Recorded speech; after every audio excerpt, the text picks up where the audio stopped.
chanter et célébrer Dieu, de nous ramener à sa parole.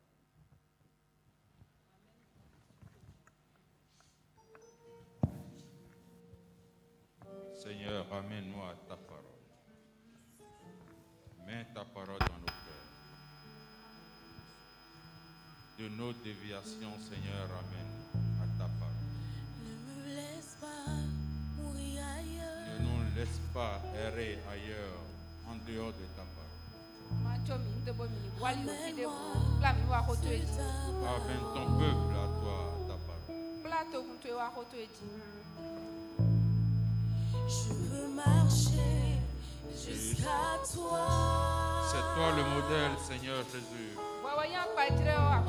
C'est pour ça que tu dois nous donner ta parole. Ramène-moi sur ta Donne la parole, ta parole à chacun parole. selon ses besoins, selon ses mérites. Seigneur, ne nous laisse pas disperser. Jésus, Mais laisse-nous focus, concentrés sur ta parole. je veux marcher. Seigneur, parle-nous. Je veux marcher. Parle-nous ce matin, Seigneur. Parle-nous, Dieu éternel. Parle-nous, Seigneur. Sur ta parole. Seigneur, ramène-nous à ta Non, parole. non, non, ne me laisse pas. Seigneur, nous te bénissons pour la grâce que tu ne cesses de renouveler à notre égard. En rendant disponible ta parole pour nous. Lumière à nos pieds.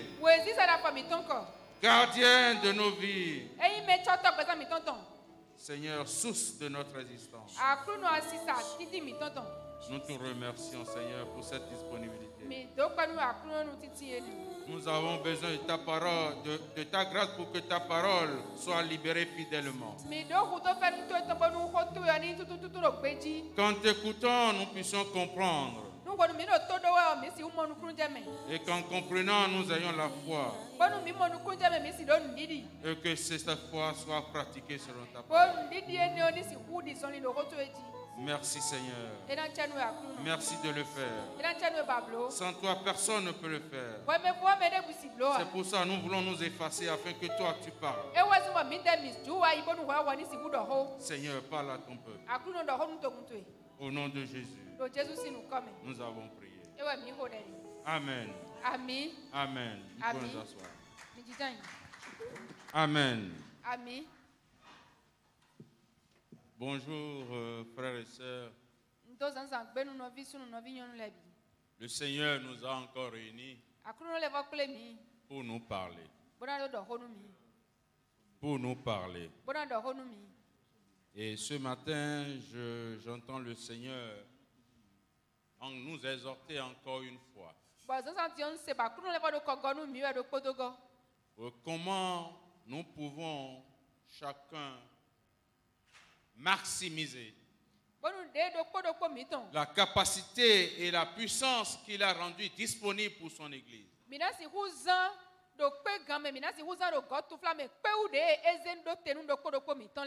Parce que l'heure est grave. Chacun de nous, nous savons que l'heure est grave. Il y a un fléau qui menace le monde, qui menace tout le monde. Donc il est bon que nous revenions sur les capacités, les potentialités que Dieu nous donne pour affronter le défi du monde.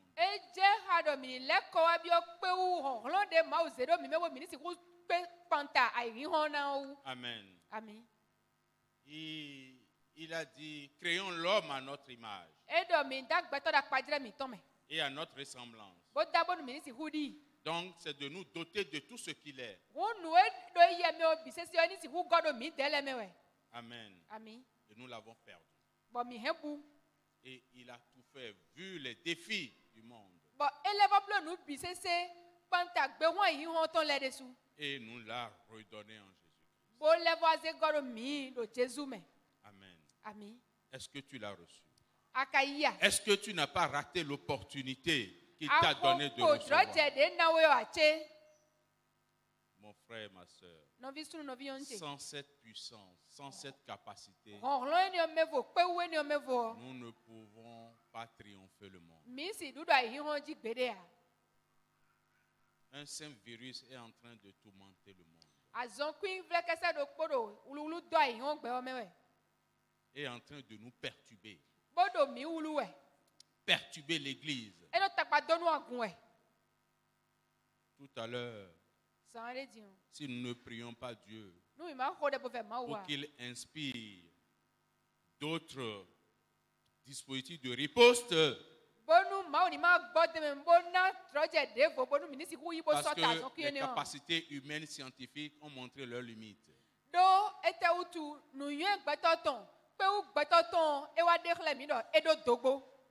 Ce qui nous reste maintenant, c'est la providence, la capacité de Dieu pour régler ce problème, pour inspirer les décideurs à trouver la solution.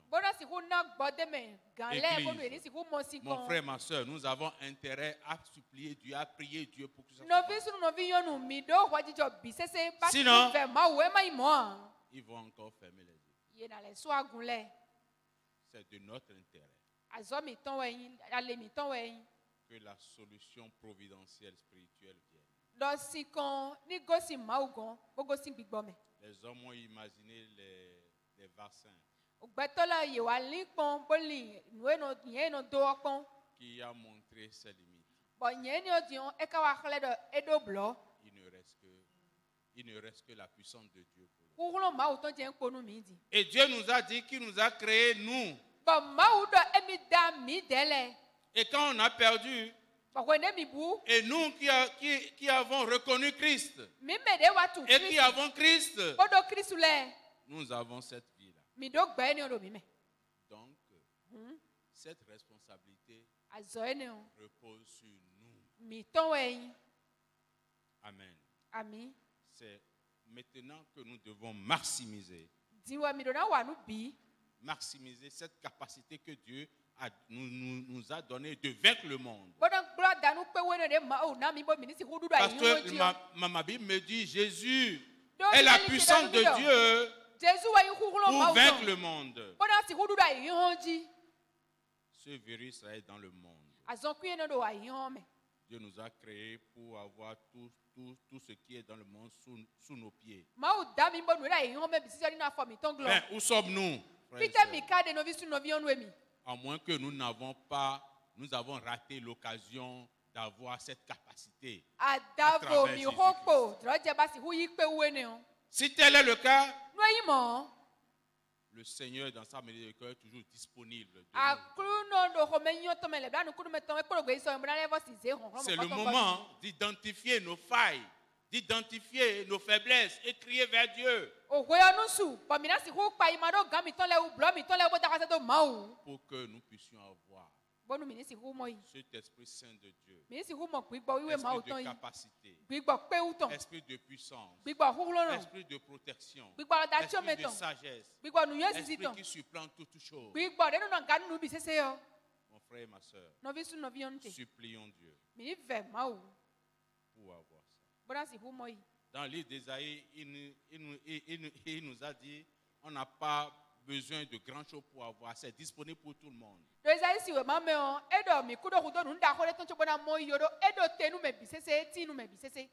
Il suffit d'en avoir besoin, d'en avoir soif. On dit demandez, on vous donnera. Demandez, on vous donnera. Je pensais que Dieu allait poser des critères pour donner ça, mais il a dit non. Il dit, je donne à ceux qui veulent, dans leur capacité, leur place qu'ils ont pour cet esprit-là. Je leur donne à cette contenance. Si tu vas avec un demi-litre, tu vas prendre 2000 litres. Si tu vas avec 500 litres, tu vas te donner. Si tu vas avec une citerne de 2000 litres, nous avons besoin de creuser nos cœurs, creuser nos vies. donné beaucoup de place, assez de place pour que le Seigneur puisse nous remplir de son esprit. Amen. Amen. Parce que nous sommes censés, chrétiens comme Christ, être serviteurs et disciples de Christ.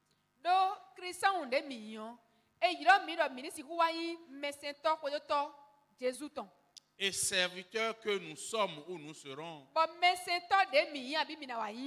le service à Dieu ne devance pas la révélation de Dieu. Avant que je puisse servir Dieu, il faut que Dieu se révèle à moi et me donne sa vie.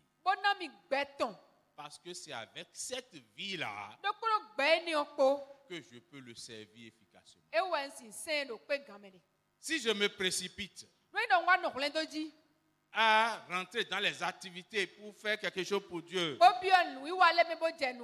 sans passer par là, je ne suis pas en train de travailler pour lui. Et nous sommes nés, nous sommes recréés pour servir Dieu. Pas autre chose. Pas nos propres projets, nos propres idées.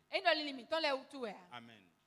L'Église que nous sommes, que nous constituons, est appelée à poursuivre l'œuvre que Jésus-Christ a commencée.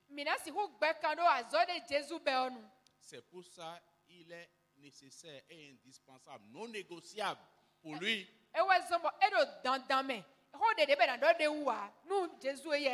que la personne à qui lui confie sa mission n'ait pas sa vie, parce que c'est pour continuer ce que lui a commencé. Donc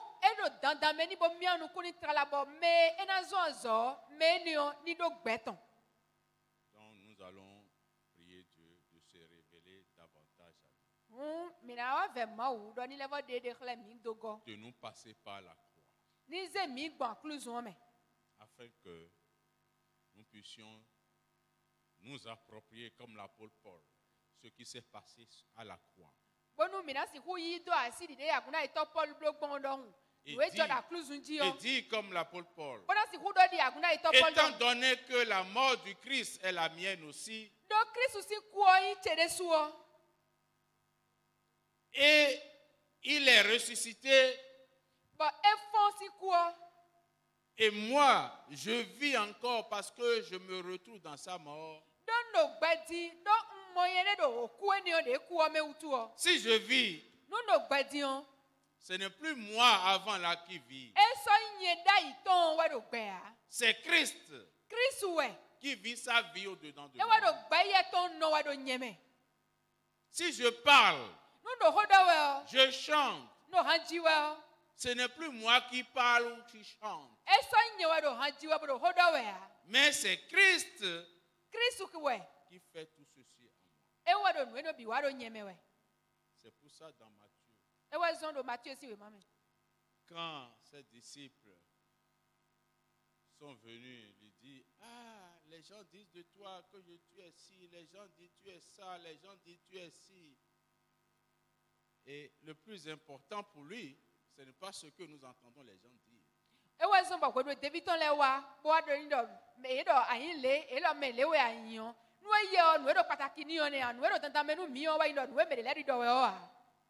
Il dit, qui suis-je pour toi? Qui suis-je pour toi? Je suis ta force, je suis ta pensée, je suis tes capacités.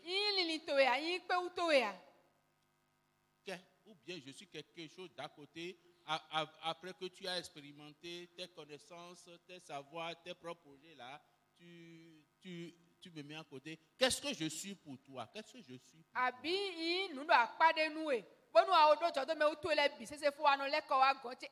Suis-je pour toi la pierre sur laquelle tu te fondes pour faire toute chose? Suis-je ta confiance? Suis-je ton rempart? Et Pierre a dit non, c'est toi.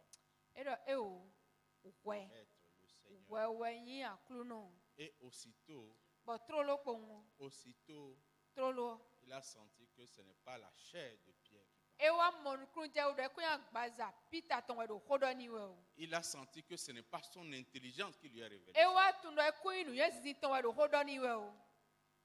Il a identifié en Pierre la personne, la vie qu'il recherche en lui.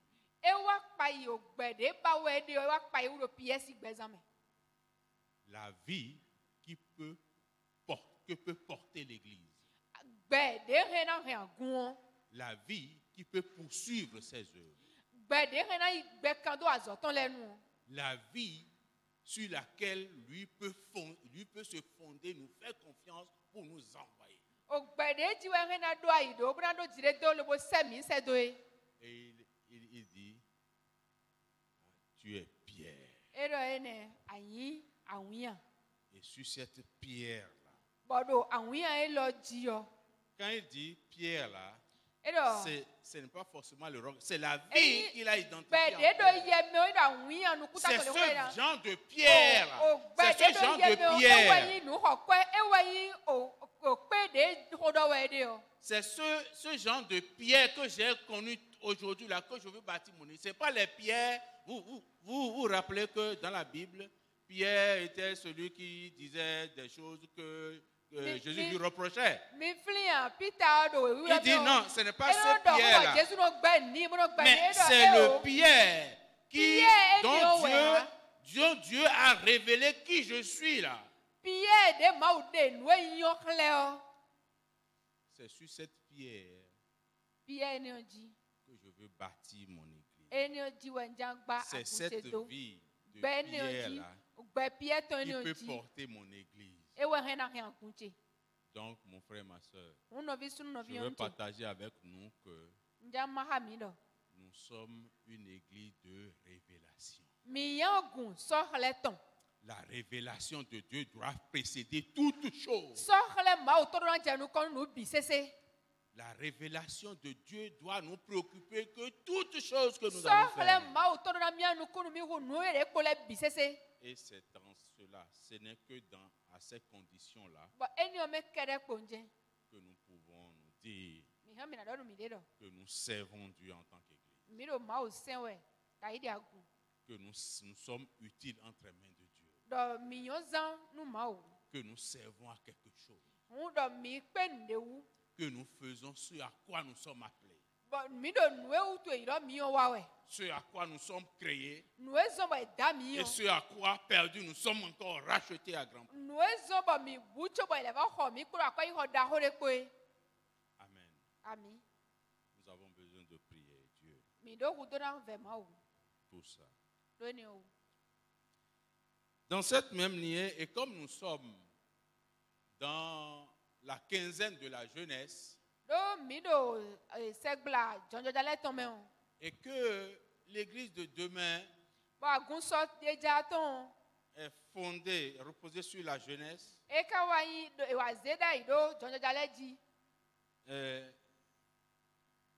bien que nous allons parler nous n'allons pas parler de comment maximiser la puissance et la capacité de Dieu, nous allons parler du cas particulier de la jeunesse.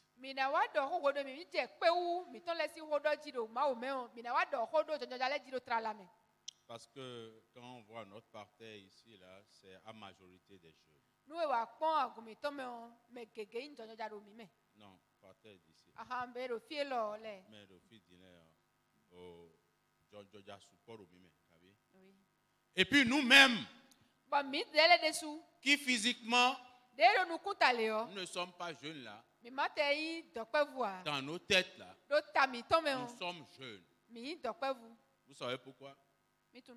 Tu es jeune, quel que soit ton âge. si dans ton cœur, il y a encore des défis que tu dois relever pour Dieu.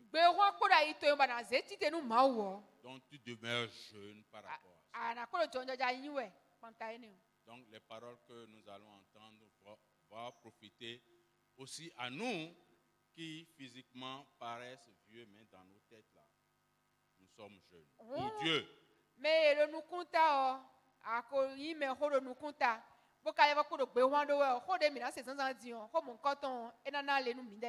Ça va nous aider aussi à conduire les jeunes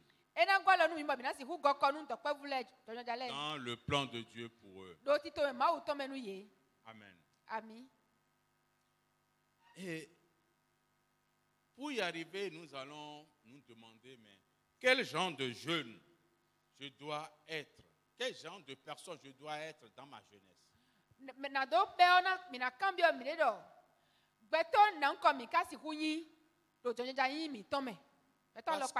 Parce que ce que tu es dans ta jeunesse impacte fortement ce que tu seras.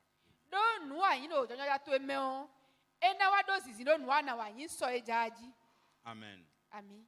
Et pour commencer, nous allons voir les capacités que Dieu a mises dans la jeunesse.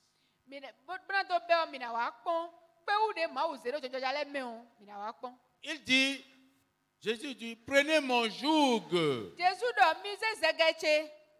dès votre jeunesse. Beaucoup de nous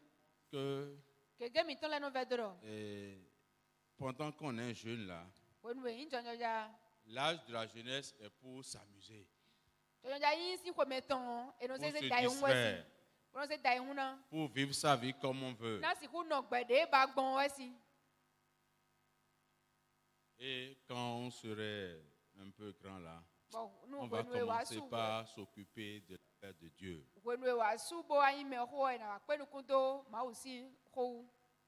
Alors que d'autres qui ont eu la grâce de la révélation de Dieu ont utilisé cette capacité-là pour changer les choses dans leur génération. Amen. C'est dit donc que la capacité des jeunes se trouve gaspillée souvent.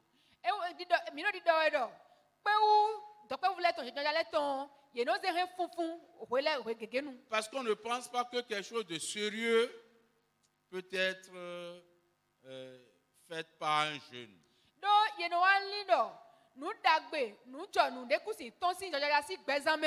Alors que Dieu a dit, créons l'homme à notre image. Donc, dès notre création, même enfant, là, nous avons cette capacité. Amen. Nous avons l'exemple de David qui a été identifié à 16 ans.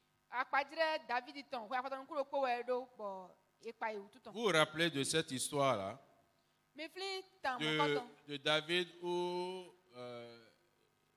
Dieu il voulait présenter ses enfants à Dieu pour identifier son successeur.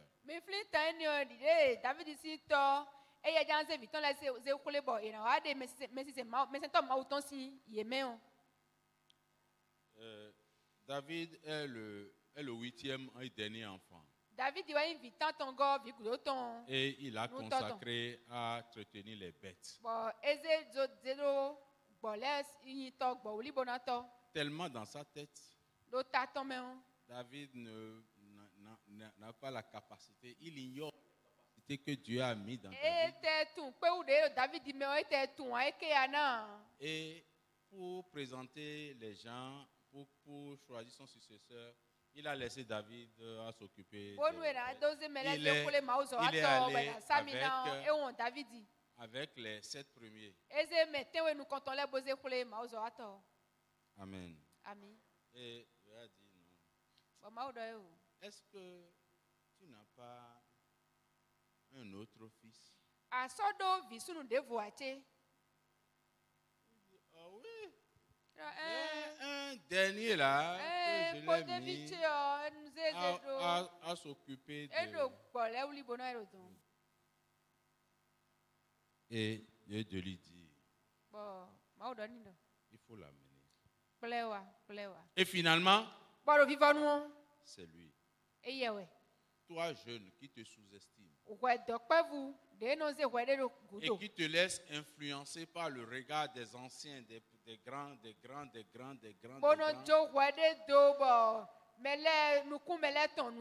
n'es rien, que tu ne peux rien, que tu ne peux être rien entre les mains de Dieu. Rappelle-toi que Dieu a déposé la capacité de la puissance en toi au service de son Église. Amen. Et ton avenir, ton demain dépend de la manière dont tu as utilisé cette capacité. Amen. Ton demain, ton avenir, ta pertinence en les mains de Dieu, avec Dieu, dépend de comment tu as utilisé cette capacité-là. Dieu lui demande, mais n'as-tu pas un autre fils? Il dit, oui, il y a un dernier là. David n'était pas un gars âgé que l'homme, visiblement, on sent capable de faire quelque chose.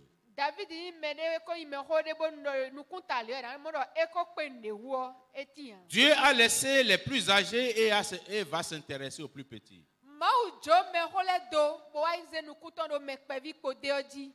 Mon frère, c'est ainsi qu'aujourd'hui, Dieu tourne son regard sur la jeunesse et voudrait compter sur vous. Comptez sur la jeunesse pour une église triomphante. Le Saint-Esprit vous donnera la capacité d'œuvrer pour lui et accomplir le plan de Dieu dans votre génération. La jeunesse a un rôle très important à jouer dans le plan de Dieu dans ce monde. Dans nos communautés, dans nos sociétés, dans nos cours. Il suffit de maximiser la capacité. Et je vais vous dire quelque chose. La capacité que Dieu a mise dans la jeunesse est tellement important que le diable même sait. Il sait que s'il laisse ces jeunes-là dans le plan de Dieu, c'est comme s'il constitue l'armée qui va le détruire. C'est pourquoi le diable ne laisse pas les jeunes conduire par Dieu. Et lui propose toute distraction. Toutes les distractions. Il y a les bars, il y a la pornographie, il y a toutes choses qui vont te séduire, qui vont te conduire. Parce qu'il sait que si tu restes fidèle et maximises la capacité que Dieu t'a donnée, c'est contre son camp. Et Dieu, entre le diable, la jeunesse est une proie. Par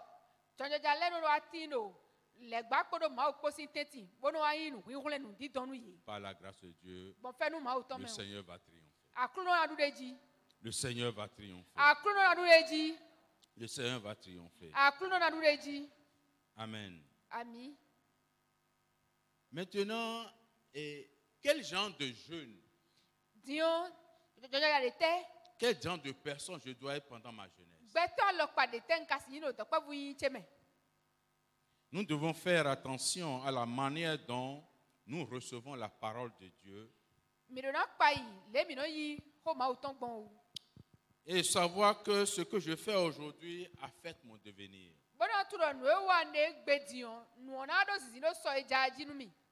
Amen. Amen. Mon futur et ma pertinence entre les mains de l'Éternel demain. Ce que je fais aujourd'hui en dépend.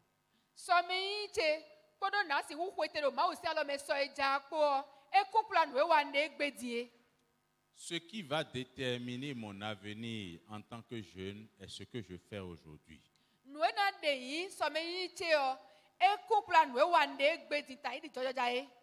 Amen. Amen. Nous allons lire Psaume 110 au verset 3.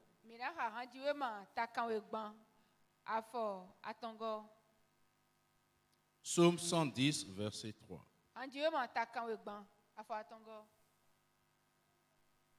Verset 3. Oui.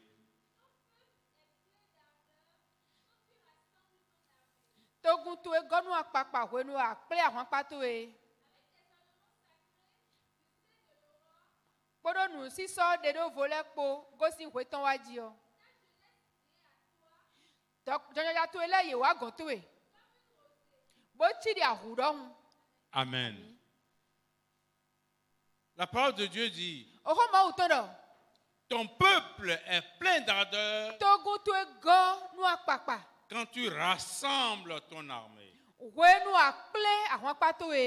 Ton armée est la force sur laquelle tu te bases pour vaincre le monde. Il dit, avec des ornements sacrés,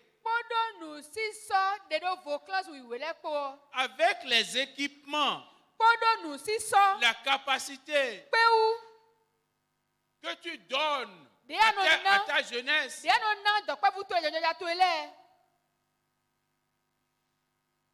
elle vient vers toi comme une rosée. Elle vient vers toi comme une solution. Elle vient vers toi comme de véritables serviteurs. Comme ce passage révèle le privilège que Dieu a mis dans la jeunesse. Lui donnant la capacité, la contribution des jeunes pour l'accomplissement du plan de Dieu dans sa génération. Parce que Dieu sait ce qui est nécessaire pour sa jeunesse. Alors que même nous, l'entourage de la jeunesse, nous l'ignorons. Et nous la méprisons. Amen. Mais Dieu lui sait. Hein? Joseph, très jeune, a pu diriger l'Égypte. Toute l'économie. Amen. Amen. Nous avons beaucoup d'exemples dans la Bible. Daniel et Esther aussi. C'est des jeunes. La Bible dit, jeunes, vous êtes forts. Vous êtes forts. Vous êtes équipés des ornements sacrés. À Johanou. Vous êtes munis des ornements sacrés. Ce n'est pas de la force physique. Mais c'est de la force spirituelle, d'une potentialité spirituelle. Amen. Amen. Ce que tu n'auras pas fait pendant ta jeunesse, hein, peut être un point d'achoppement pour ton avenir.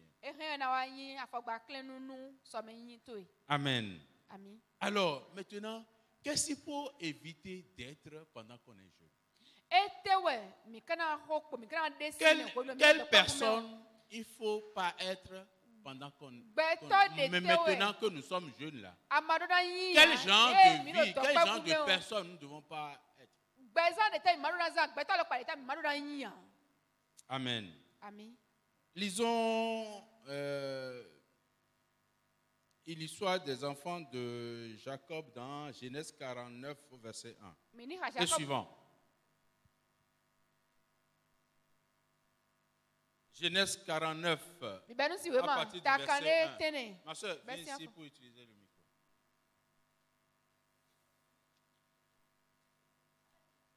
Après, il prend un verset.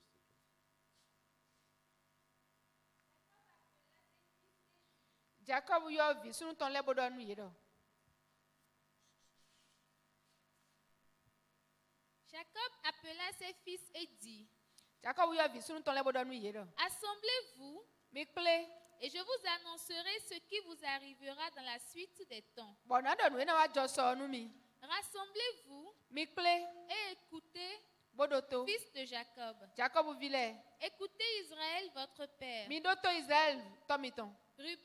Ruben, toi mon premier-né, ma force et les prémices de ma vigueur, supérieur en dignité et supérieur en puissance, impétueux,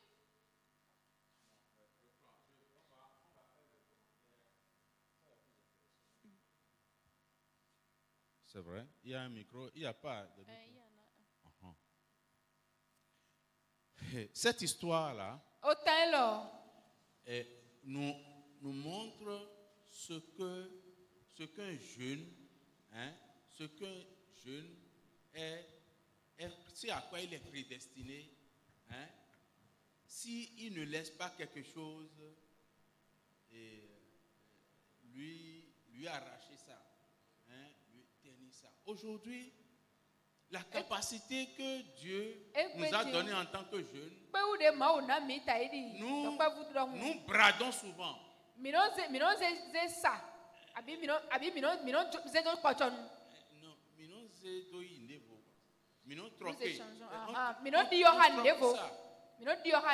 Soit nous troquons avec l'impudicité. La capacité que Dieu me donne en tant que jeune fille, je peux troquer ça parce qu'un garçon m'a promis iPhone 20, il m'a promis quelques momos, quelques crédits. Je peux troquer ça en tant que jeune. Pas l'envie d'avoir une voiture, une moto. Parce qu'à chaque fois que tu rentres dans des compromissions qui te sortent du principe de Dieu, c'est comme ce privilège-là, cette puissance, cette capacité, tu l'as échangé avec cette chose et cette chose vile. Cette chose vile. Parce que ça ne peut être que du plaisir de la chair. Les biens de ce monde, de l'argent, de voiture, de l'habit, d'une maison, ainsi de suite. C'est-à-dire des choses viles. Les choses zéro. En face de ces choses-là, nous donnons ce qui est le plus précieux que Dieu nous donne. Nous allons voir dans l'histoire. Oui. Bon. Ruben, toi mon premier-né, ma force et les prémices de ma vigueur. C'est le papa qui dit ça. De son fils, de son premier-né, à l'époque qui devrait lui succéder. À l'époque là, quand tu as un garçon aîné là, c'est lui qui doit te... Donc, depuis sa naissance, tu vois en lui toi-même ce qui va te succéder. Et le père se trouve en train d'apprécier Ruben. Toi mon premier-né. Toi mon premier-né. Ma force. Ma force et ma vigueur. Parce que je t'ai eu premier et tu reflètes ma force et ma vigueur. Oui. supérieur en dignité et supérieur en puissance. Tu es né.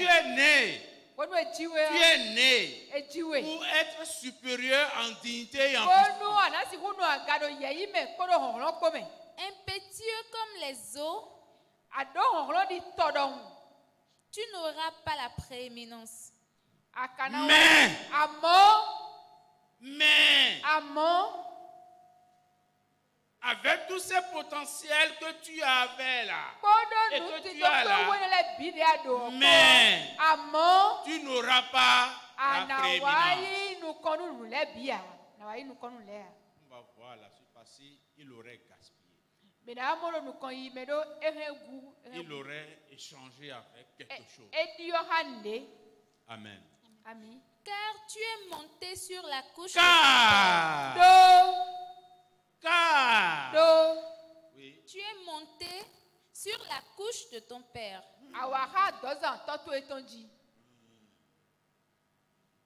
Tu as souillé ma couche en y montant. Siméon et Lévi sont frères. Leurs glaives sont des instruments de violence.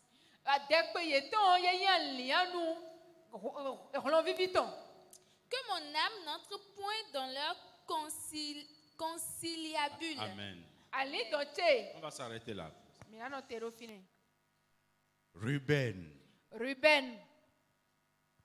prétendu être le premier héritier de son père, a perdu cette position-là à cause de quoi? À cause de quoi? Parce qu'il est monté sur la femme de son père. Quand est-ce qu'il avait fait ça? Hein? Oui, mais quand? À quelle période de sa vie il avait fait? Quand il était... Amen. Ce que tu fais dans ta jeunesse là, ça impacte demain. Amen. Tu es jeune fille. Pendant ta jeunesse là, tu avais mal utilisé ta vie. Tu t'es donné à des garçons. Des avortements un peu par-ci, un peu par-là. Aujourd'hui, tu es venu à l'église. Dieu t'a donné la grâce d'avoir un bon mari. Un gars attentionné. Mais tu vas avoir des problèmes de procréation ou autre. Si tu fais bien ton calcul là, tu as trimballé ça d'où? C'est dans ta jeunesse. Dieu n'a pas fait la jeunesse une période pour faire n'importe quoi.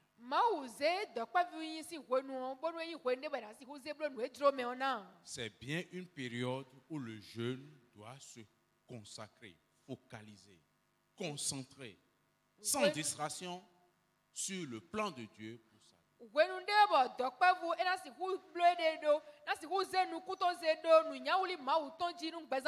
On pense que Dieu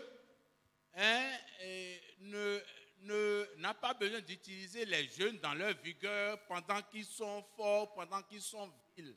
On pense que Dieu, lui, veut utiliser les gens qui sont fatigués. Souvent, on dit, bon, comme je suis en activité là, quand j'aurai ma retraite là, je vais mieux me consacrer à Christ. Tout comme si Dieu, lui, là, il a besoin d'utiliser que les gens qui sont fatigués, utilisés par l'administration ou leur carrière là, et c'est maintenant qu'ils vont servir Dieu.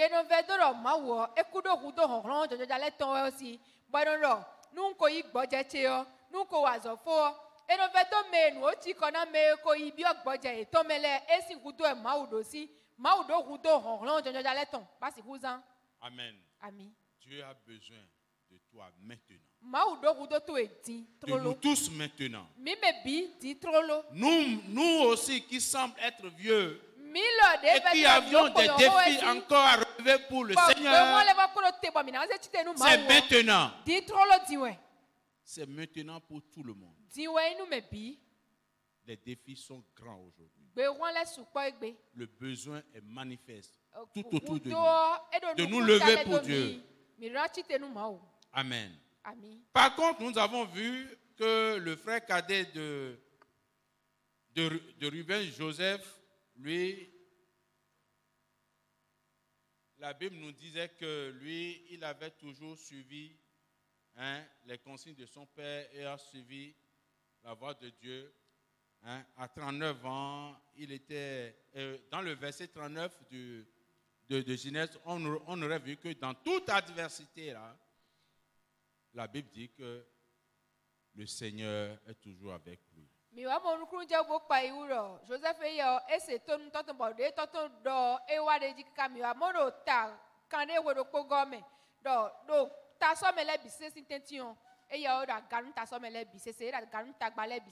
Pourquoi? Parce que Joseph a su poser les fondements futurs. Le bon fondement pour son futur.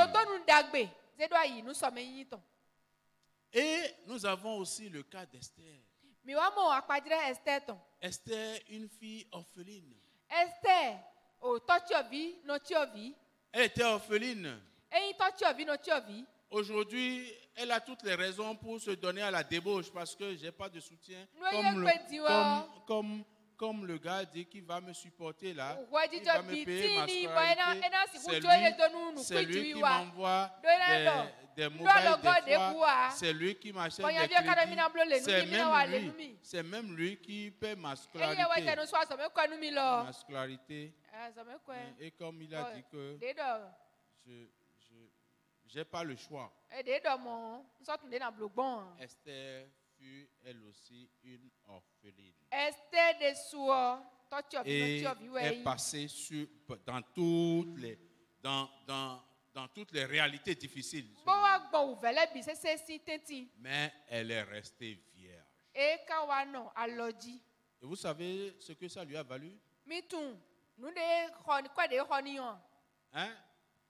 Ça lui a valu quoi? D'être la reine du plus grand empire. Amen. Une jeune fille ne vend pas la capacité que Dieu a mis en toi.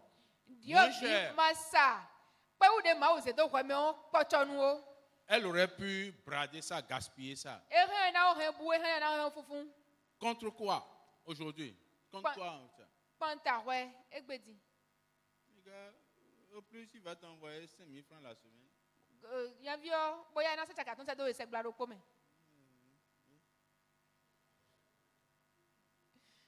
000 la semaine.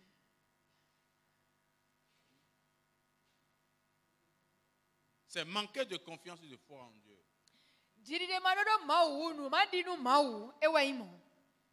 Amen. Amen.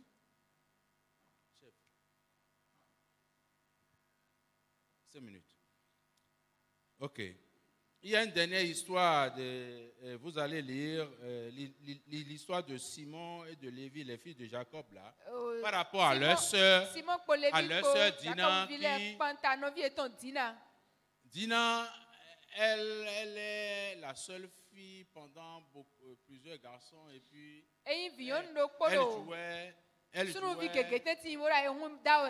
elle jouait à la joka, comme on dit là, et puis elle s'habillait de manière très très provocante. Et s'est fait violer par les garçons. Bien que ses frères, pris de colère, ont tué toute l'ethnie qui avait fait ça. Ils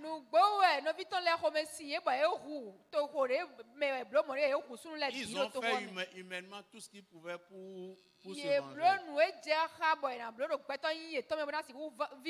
Mais pour cette époque-là, ça a fait rater l'opportunité à Dina d'être l'épouse du roi. Hein?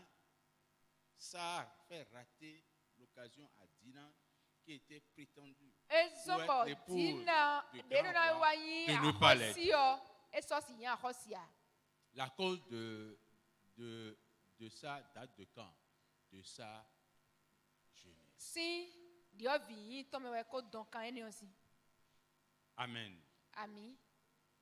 Ce que nous faisons aujourd'hui impacte fortement ce que nous serons. Hein? Elle, parce qu'elle jouait à la fille branchée, la fille moderne, et elle a perdu l'opportunité d'être la reine d'Israël parce qu'elle a donné l'occasion aux gens de la déshonorer. Parce qu'à l'époque, c'était déshonorant. Amen. Donc, nous allons prier Dieu de nous aider. Je voudrais dire à un jeune que le Seigneur est avec toi. Fais des exploits avec lui pendant que tu es jeune. Commence à chercher Dieu dès sa jeunesse. Et construis ta vie avec lui. Ne laisse pas l'immoralité te détruire. Tu es un héros. Jeune, fais de Jésus le central de sa vie, le centre de ta vie. Sois une réponse à ta génération. Maintenant, tu peux évaluer si tu es le genre de personne que tu dois être pendant ta jeunesse.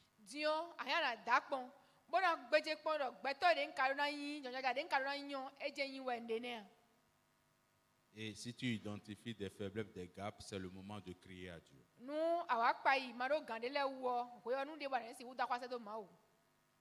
Il est là. Il a le bras ouvert pour nous prendre. Ta miséricorde est grande pour nous équiper pour l'œuvre.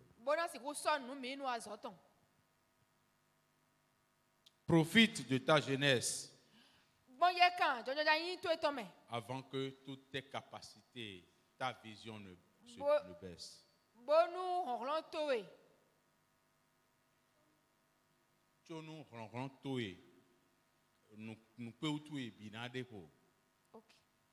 Amen. Amen. Si tu ne veux pas faire des exploits,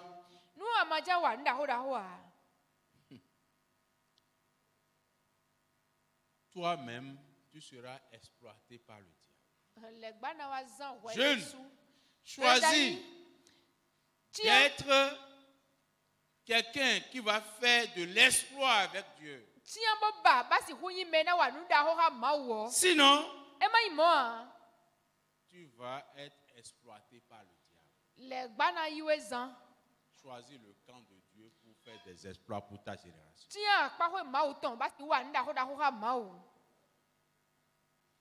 Faisons le choix, nous tous,